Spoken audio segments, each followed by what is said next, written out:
Hi, and welcome to Episode 3 of Assessment for Learning. In this episode, we will discuss the why of Assessment for Learning. So our lesson objective today is to explain why Assessment for Learning is paramount for the ongoing success of our students, or the why. So we're going to discuss how Assessment for Learning can refocus the purpose of a school, how Assessment for Learning can provide a roadmap for our students, how it can encourage students to take responsibility for their learning, and how it can instill intrinsic motivation. So, what is the purpose of school? Over the last several decades, the purpose of school in the minds of educators and students has slowly morphed to several focuses, none of which were ever the intentions of school. So let's take a look at a few of these misguided purposes. First, we have improving test scores. In almost every campus administrative office, the topic of raising test scores is almost always a central goal, to the point that it almost seems that our purpose in school is to mold our students into awesome test takers. There are many reasons why this purpose of school is misguided, but I'll only mention two. The first concerns the misconception that end-of-year tests can accurately measure whether or not a student has mastered learning targets. Virtually all end-of-year tests are criterion-based assessments, and while there are many strengths of criterion-based assessments, assessing an entire curriculum with reliability is not one of them. At most, each learning target is assessed with 2 or 3 questions on the entire test. We cannot make a confident conclusion concerning whether or not a student has mastered a learning target based on just a few questions. This is a downfall of the end-of-year tests and a testament to their inability to paint a picture of what a student knows or doesn't know. Secondly, end-of-year tests merely give a snapshot of a child on one particular day. Results could easily fluctuate up and down depending on which day any child takes a test, depending on the conditions of the student. Therefore, our purpose of school cannot be increased test scores. Many people also feel that getting good grades is the purpose of school, that if students study a lot and work hard, they will be rewarded by a passing report card. Some teachers even go as far as try to use grades to motivate students, putting even more emphasis on grades.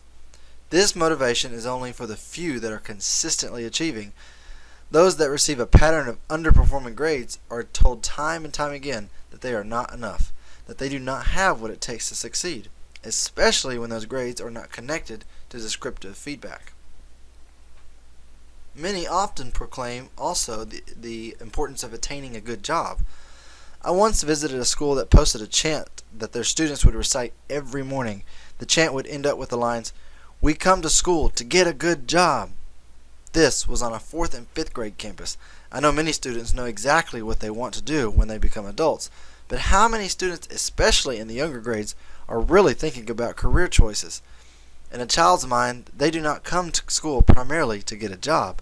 In fact, I can make the argument that many schools are not teaching the necessary skills that students need in our day and age to be successful.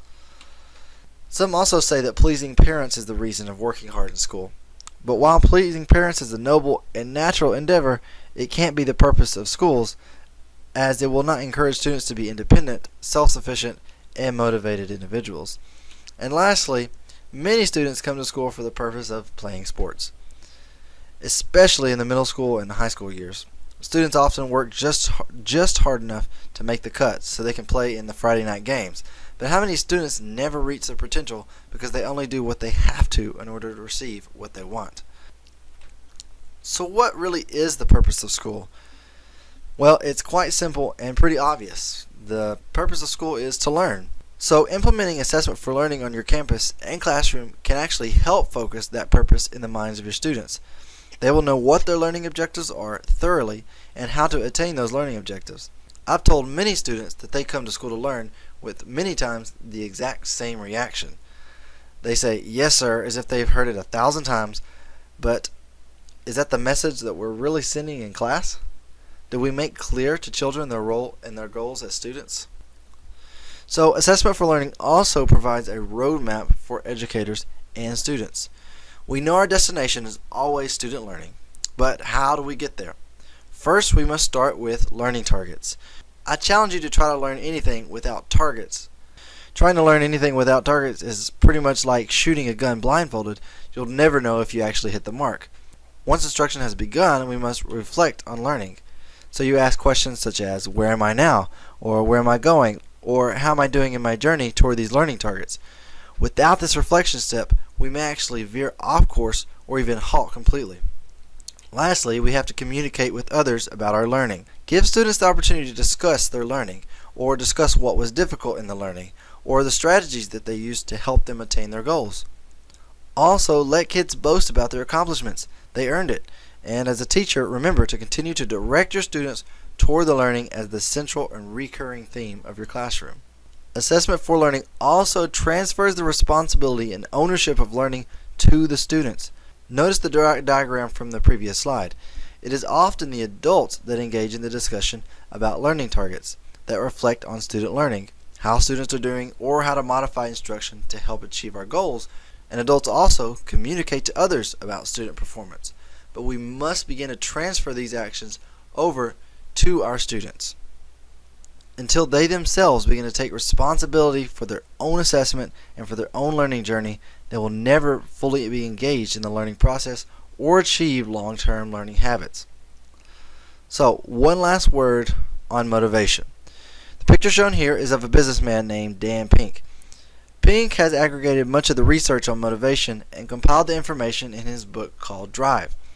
Pink reports 3 necessary components in order to achieve intrinsic motivation, but not extrinsic motivation, which attempts to affect behavior through the promise of rewards and punishments, but intrinsic motivation, which is behavior that stems from the pure joy of engaging in the behavior, which is what we're really wanting as teachers. So Pink describes the 3 components as mastery, purpose, and autonomy. Mastery includes the belief that one can be successful. For example, a student would not try out for the school baseball team if he truly believed he could not make the team. Likewise, a student will not engage in a math lesson if her belief is that she is bad at math. Purpose involves connecting to something larger than oneself. This is very different for each individual, and that is why it's important to allow students to reflect on their learning so that they can discover what that purpose is. Lastly, autonomy involves giving an individual the power to accomplish a task, when and where and how they want to do it. A great example is the Google 20% time. During this time, the employees of Google are allowed to work on something that they are passionate about that they believe will contribute to the Google company. Many of Google's most successful programs have spawned from this 20% time, largely because people will go the extra mile when they have some power in how they do something. So, as you can see, these components fit very nicely in the 3 previous components of assessment for learning. Students must believe that they can achieve mastery of the learning. Students must also be given the opportunity to reflect and communicate about their learning targets to connect to a purpose, something that's relevant to them. And lastly, students must be handed ownership of their own learning. If they feel in charge of their learning journey, they will reach new levels of motivation to reach their learning goals. So, in this video, we explained why assessment for learning is paramount for the ongoing success of our students, or the why of assessment for learning. We learned that assessment for learning can help us refocus our purpose on learning, that it can provide educators and students a roadmap to where they are going in their learning journey, that assessment for learning can encourage students to take ownership of their learning, and lastly, that it can instill intrinsic motivation in our students. Thank you for watching episode 3 of Assessment for Learning, the why of assessment for learning.